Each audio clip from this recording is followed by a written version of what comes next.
Regina Celi, Letare, Alleluia. quia meruisti portare, Alleluia. Resurrexit, sicut dixit, Alleluia. ora pro nobis Deum. Alleluia. Gaudet letare Virgo Maria, alleluia. Quia surrexit Dominus Dei, Alleluia.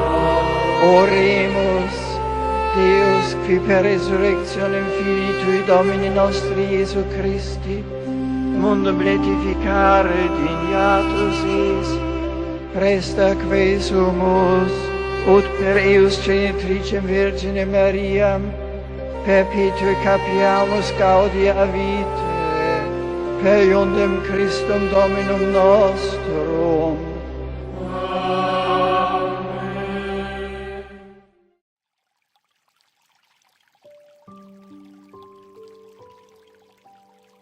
Lectura del Santo Evangelio según San Marcos. Jesús, que había resucitado a la mañana del primer día de la semana, se apareció primero a María Magdalena, aquella de quien había echado 7 demonios. Ella fue a contarlo a los que siempre lo habían acompañado, que estaban afligidos y lloraban. Cuando lo oyeron decir que Jesús estaba vivo y que lo había visto, no le creyeron. Después se mostró con otro aspecto a 2 de ellos, que iban caminando hacia un poblado. Ellos fueron a anunciarlo a los demás, pero tampoco les creyeron. Enseguida se apareció a los 11, mientras estaban comiendo, y les reprochó su incredulidad y su obstinación porque no habían creído a quienes lo habían visto resucitado. Entonces les dijo: vayan por todo el mundo, anuncien la buena noticia a toda la creación. Palabra del Señor, gloria a ti, Señor Jesús. Hoy vemos en este pasaje del Evangelio lo duros de corazón que eran los apóstoles. Qué difícil se les hacía creer, qué difícil se les hacía era asimilar la noticia de la resurrección de Jesús. Y esto es lo que nos señala el pasaje del día de hoy. Primero, no creen al testimonio de esta mujer, de María Magdalena, que les anuncia su encuentro con el Señor Jesús resucitado. No le creen.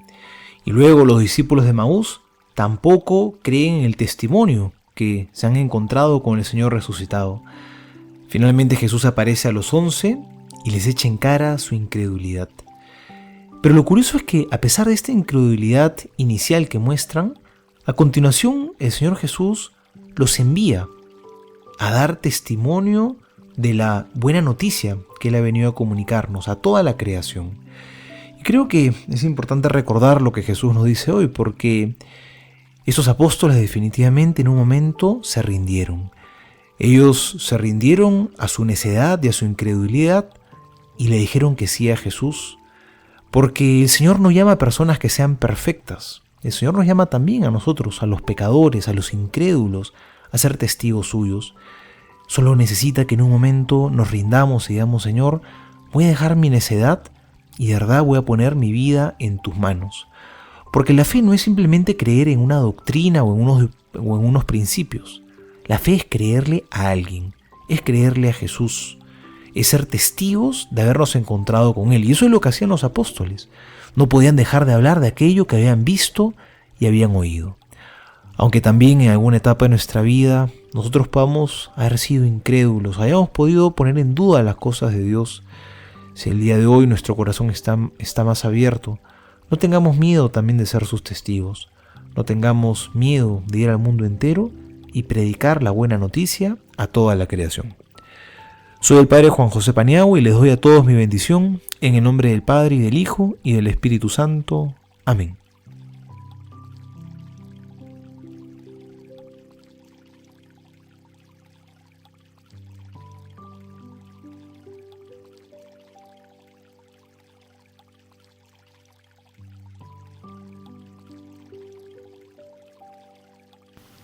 Padres de la Iglesia, Francisco de Sales, Tratado del Amor de Dios, dóciles a la acción de Dios. Id al mundo entero y predicad el Evangelio a toda la creación.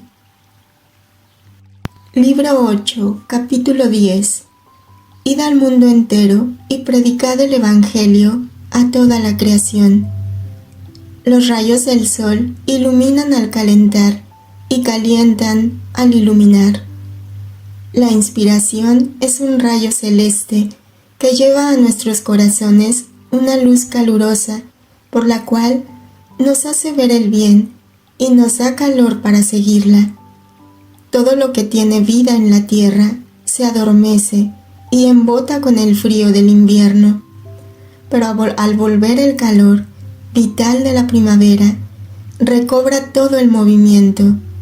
Los animales terrestres vuelven a correr con ligereza.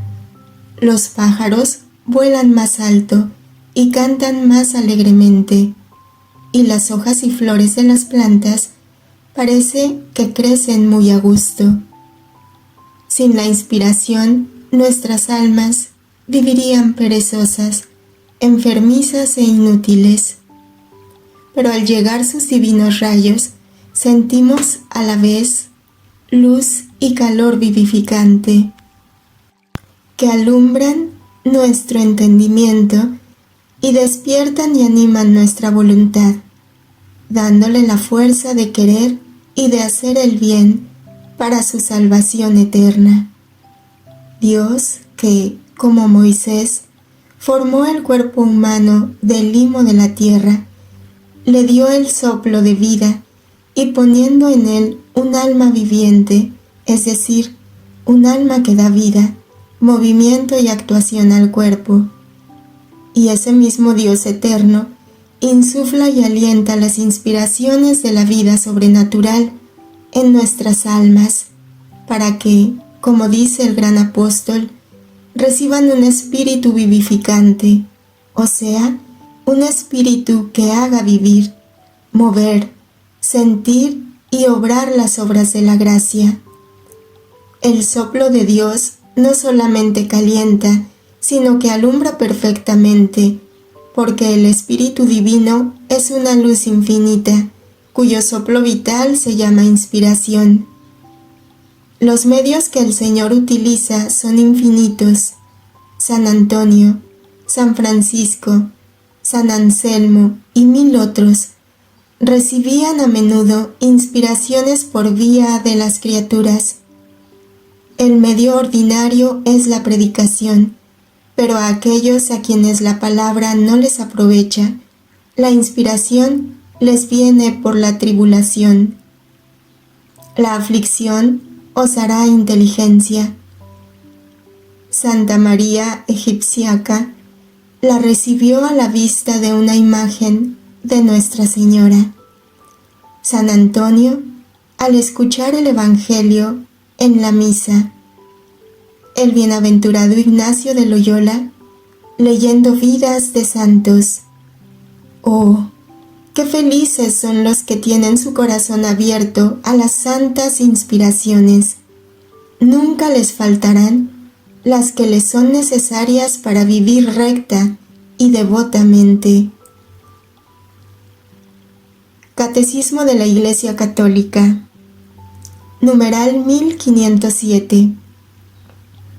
El Señor resucitado renueva este envío. En mi nombre impondrán las manos sobre los enfermos y se pondrán bien. Y lo confirma con los signos que la Iglesia realiza invocando su nombre. Estos signos manifiestan de una manera especial que Jesús es verdaderamente Dios que salva. La misión de enseñar, los obispos con los presbíteros, sus colaboradores, tienen como primer deber el anunciar a todos el Evangelio de Dios. Según la orden del Señor, son los heraldos del Evangelio que llevan nuevos discípulos a Cristo. Son también los maestros auténticos por estar dotados de la autoridad de Cristo. Punto 890. Velar para que el pueblo de Dios permanezca en la verdad que libera. Para cumplir este servicio, Cristo ha dotado a los pastores con el carisma de la infalibilidad en materia de fe y de costumbres. Punto 900. Como todos los fieles, los laicos están encargados por Dios del apostolado en virtud del bautismo y de la confirmación, y por eso tienen la obligación y gozan del derecho individualmente o agrupados en asociaciones de trabajar para que el mensaje divino de salvación sea conocido y recibido por todos los hombres y en toda la tierra.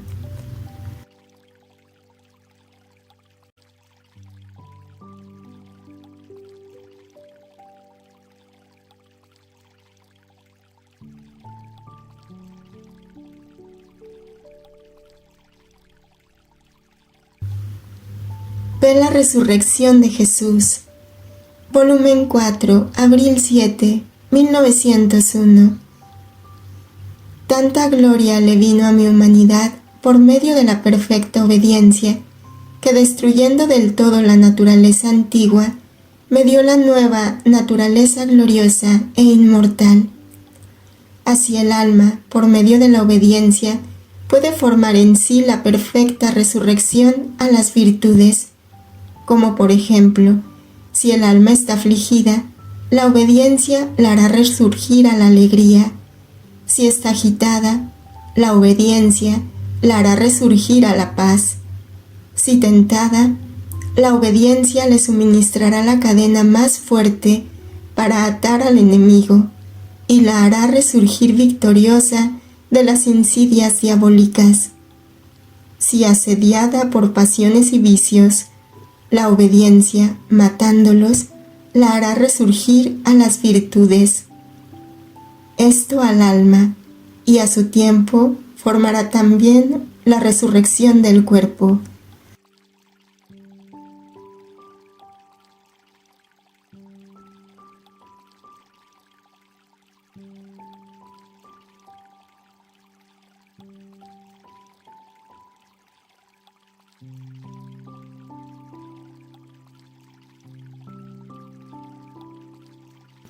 No le creyeron. ¿Cuánto daño causa la desconfianza en el alma? Volumen 17, septiembre 2, 1924. Hija mía, cálmate, no temas, tu Jesús no te deja. Yo soy celoso de tu confianza, no quiero que desconfíes mínimamente de mí.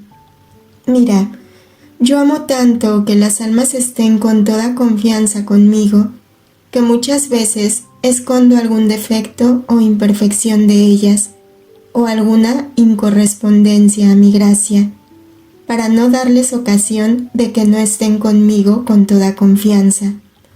Porque si pierden la confianza, el alma queda como dividida de mí, y toda encogida en sí misma, se pone a distancia de mí y queda paralizada en el arrojo del amor, y por eso paralizada en el sacrificarse por mí.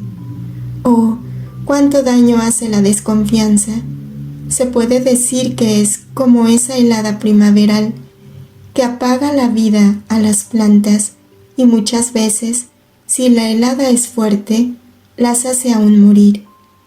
Así la desconfianza, más que helada, detiene el desarrollo a las virtudes y pone el hielo al más ardiente amor. Oh, cuántas veces por falta de confianza quedan detenidos mis designios y las más grandes santidades. Por eso, yo tolero cualquier defecto, excepto la desconfianza, porque jamás le pueden producir tanto daño.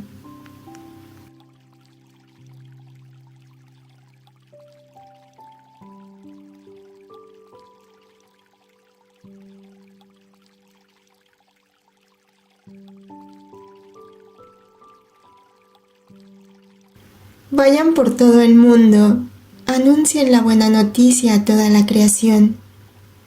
Los nuevos apóstoles del Fiat, grandes gracias se necesitan para comprender una voluntad divina.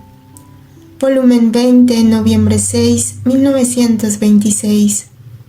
Hija mía, ánimo, déjame que termine de manifestarte lo que es necesario respecto al reino de mi voluntad, a fin de que nada falte para poderlo formar en medio de la familia humana.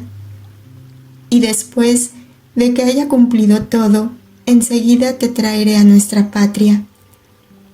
¿Crees tú que tienes primero que ver el pleno triunfo del eterno Fiat para venir al cielo? Su pleno triunfo lo verás desde el cielo. De ti sucederá lo que sucedió de mí para el reino de la redención. Hice todo lo que se necesitaba. Formé el fundamento, di las leyes, los consejos que se necesitaban. Instituí los sacramentos. Dejé el Evangelio como norma de su vida. Sufrí penas inauditas hasta la muerte, pero poco o casi nada vi estando en la tierra de los frutos del desarrollo de la redención. Después de haber hecho todo, y no teniendo ya más que hacer, confié todo a los apóstoles, a fin de que fueran ellos los anunciadores del reino de la redención, para que salieran los frutos de mis trabajos que hice para este reino. Así sucederá para el reino del Fiat Supremo. Lo haremos juntos, hija mía. Tus penas, tus grandes sacrificios, tus incesantes oraciones para que venga pronto mi reino y mis manifestaciones sobre él. Los uniré todos juntos conmigo y formaré los fundamentos. Y cuando todo lo haya completado, confiaré a mis ministros mi reino, a fin de que, como segundos apóstoles del reino de mi voluntad, hagan de anunciadores. ¿Crees tú que sea casualidad la venida de mi padre Di Francia, que muestra tanto interés y que ha tomado en serio la publicación de lo que se refiere a mi voluntad? No, lo he dispuesto yo. Es un acto providencial de la suprema voluntad, que lo quiere como primer apóstol del Fiat divino y anunciador de él, y como es fundador de una obra, es más fácil que se acerque a obispos, sacerdotes y personas, y también en su mismo instituto, para anunciar el reino de mi voluntad. Y por eso lo asisto tanto y le doy luz especial, porque para entender mi voluntad se necesitan gracias grandes y no pequeñas luces, sino un sol, para comprender una voluntad divina, santa y eterna, y gran disposición por parte de a quien le viene confiado este oficio. Y además, también la venida diaria del sacerdote la he dispuesto yo, para que encontrara rápidamente los primeros apóstoles del Fiat de mi reino, a fin de que pudiesen anunciar lo que respecta a mi eterno querer. Por eso, déjame primero completarlo, a fin de que después que esté cumplido, lo pueda confiar a los nuevos apóstoles de mi voluntad, y tú puedas ir al cielo para ver desde allá arriba los frutos del suspirado reino del Fiat eterno.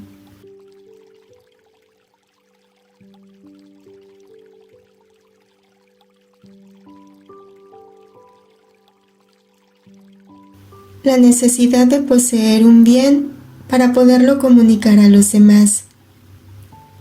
Volumen 29, junio 16, 1931. Hija mía, para comunicar el bien a los demás es necesario poseer la plenitud del mismo bien, porque con poseerlo se conocen los efectos, la sustancia, la práctica de cómo se adquiere aquel bien. Por eso tendrán virtud de poderlo infundir en los demás, de saber decir las bellezas, las prerrogativas, los frutos que produce aquel bien. En cambio, si el alma apenas ha conquistado un sorbo de un bien, de una virtud, y quiere comenzar a enseñarla a los demás, no conocerá a fondo la plenitud de aquella virtud. Por eso no sabrá repetir su gran bien, ni dar la práctica de cómo adquirirla.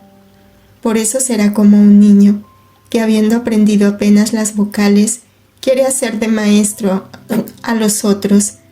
Pobre niño, será el maestro de burla, porque no podrá seguir adelante en las enseñanzas.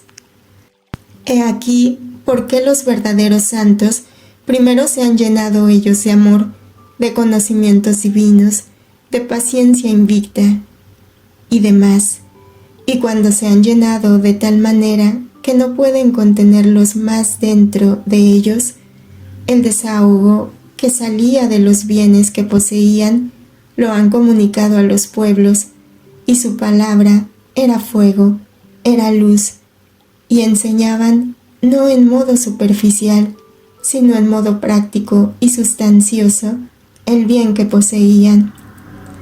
Esta es la causa por la que tantos quieren hacer de maestros y no hacen ningún bien, porque si falta el alimento suficiente en ellos, ¿cómo pueden nutrir a los demás?